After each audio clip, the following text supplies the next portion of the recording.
தேவனுக்கு மகிமை உண்டாவதாக. நீதிமொழிகள் 11ஆம் அதிகாரம் 8ஆம் வசனம். நீதிமான் இக்கட்டிலிருந்து விடுவிக்கப்படுவான், அவன் இருந்த இடத்திலே துன்மார்க்கன் வருவான்.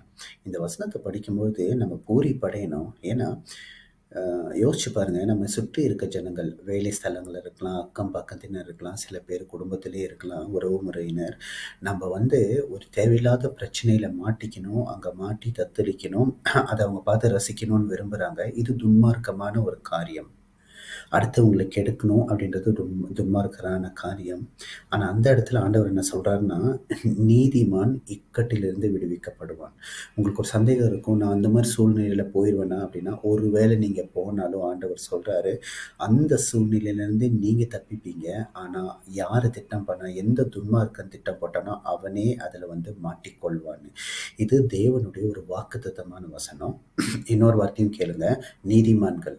இப்ப நீதிமான்கள் யாருன்னா, நான் ரொம்ப நல்லவன், நல்ல வழியில் நடப்பேன் அப்படின்றது சுயநீதி.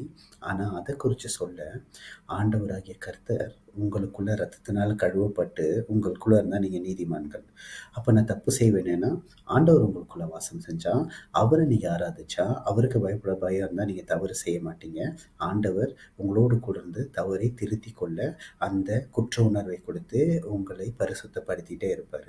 அதனால உங்கள் சுயநீதினால நீதிமானா இல்லாமல் ஆண்டவரிடம் பாவ மன்னிப்பை பெற்று நீங்கள் நீதிமானாய் மாறும்பொழுது எல்லா இக்கட்டிலிருந்தும் உங்களை நீக்கி விடுவிப்பார். உங்களுக்கு யார் திட்டம் பண்ணாங்களோ அந்த இடத்துல அவங்க மாட்டிக்கொள்வார்கள். தாங்கள் வெட்டின குழியில் தாங்களே விழுவார்கள்.